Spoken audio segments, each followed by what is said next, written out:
Assalamualaikum Pak Ustadz. Waalaikumsalam warahmatullahi Sehat alhamdulillah Pak Ustadz ya. Alhamdulillah sehat.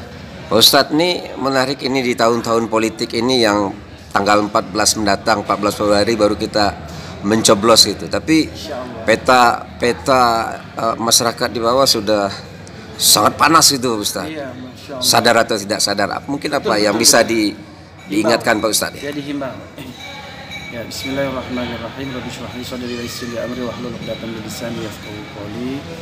Rabbi shrah li sadri wa yassir li amri wahlul 'uqdatam min lisani yafqahu qawli. Ya. Terkait dengan kita sebagai warga negara yang memang sudah memasuki tahun politik. Ya.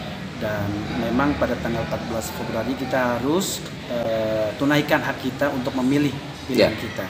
Tetapi yang menjadi bahan himbauan dari saya pribadi adalah mari kita jaga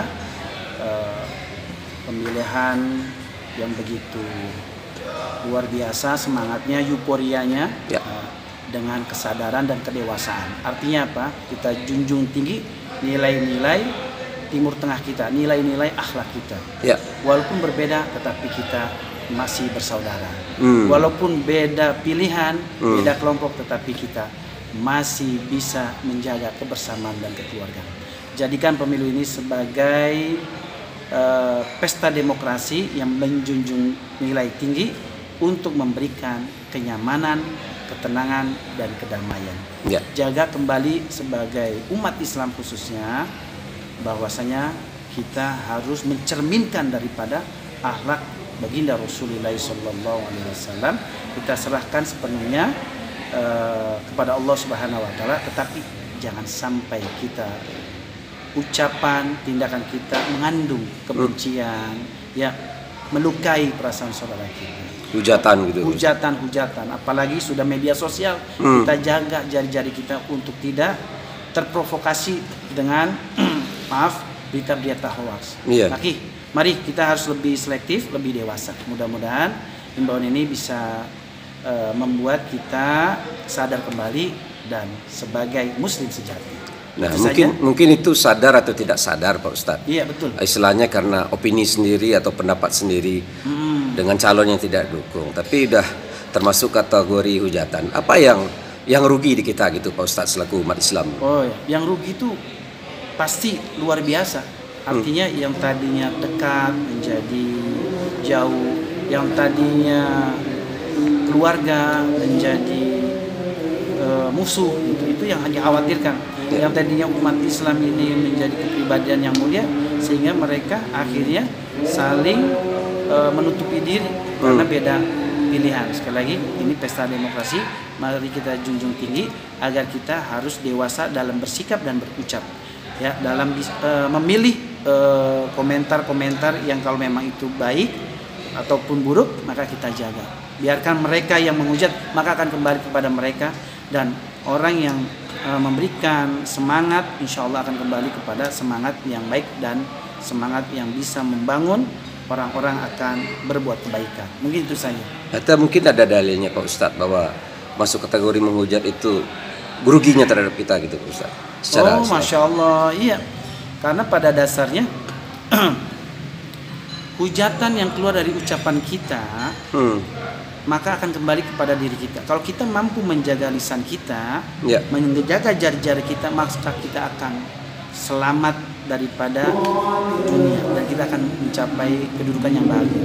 Karena salamatul insan fi hifdzil lisan. Selamatnya manusia itu bagaimana dia mampu menjaga lisannya, bagaimana dia mampu menjaga komentar-komentarnya. Maka dari itu, kalau kita pengen selamat daripada urusan dunia ini, daripada sesuatu yang kurang baik, maka letakkan lisan kita untuk mampu menjaga ucapan-ucapan yang tidak baik. Mungkin itu saja sedikit dari saya. Apa itu Pak Ustadz? Ancamannya mungkin dosa, mungkin kategorinya itu Pak Ustadz. Dia akan bisa jadi di dunia udah merasakan efek balasan ya, apalagi nanti di akhirat sudah pasti gitu kan. Sudah pasti. Maka dari itu kembali lagi, kalau memang kita tidak bisa berkata yang baik, maka lebih baik diam, karena diam itu mencerminkan daripada seorang muslim sejati. Ya. Dan insya Allah kalau orang mampu menjaga lisannya, maka dia akan mudah masuk dalam surganya Allah. Bisa jadi gara-gara sebab lisannya yang tidak dijaga, komentar-komentarnya tidak dijaga, atau mengandung unsur hujatan, kebencian, fitnah, maka bisa jadi menyebabkan dia masuk kepada nerakanya Allah Subhanahu wa taala. Mudah-mudahan kita dihindari hal itu. Ya, amin. Sebegitu dahsyatnya juga Pak Ustadz. Betul, ya? Masya Allah. Nggak bisa dianggap sepele gitu Pak Ustadz. Iya. Bahkan ada satu nasihat yang disampaikan oleh Rasulullah Sallallahu Alaihi Wasallam di dalam kitab Wasiatul Mustafa, yang memang secara sepenuhnya Rasulullah itu berwasiat kepada mantunya yang bernama Imam Ali karramallahu wajhah. Apa kata Rasulullah? Ya Ali, ma khalaqallahu fil insan. Ya. Wahai Ali, tidaklah aku ciptakan dalam diri manusia afdola minal lisan, lebih utama daripada lisan. Kenapa? Karena dengan sebab lisan wa yudkhilul jannah, dia masuk ke dalam surga. Ya, dengan sebab lisan juga wa yudkhilun nar, dia masuk ke dalam neraka. Fasjunhu, maka jagalah itu lisan. Kan fa innahu kalbun akur, karena kalau tidak dijaga maka dia seperti anjing yang liar. Nah, ini menjadi renungan buat kita, ya. Dikutip dalam kitab Wasiatul Mustafa. Ya, maka dari itu, ayo sama-sama kita jaga lisan kita. Mudah-mudahan dan kita mampu menjaga lisan kita, kita bisa masuk ke dalam surga Allah Subhanahu wa taala dengan kenyamanan dan tentunya tanpa hisab. Amin ya rabbal alamin. Tetap semangat dalam kebaikan. Terima kasih Pak Ustadz ya. Wassalamualaikum warahmatullahi wabarakatuh. Terima kasih, sehat dan barokah Pak Ustadz.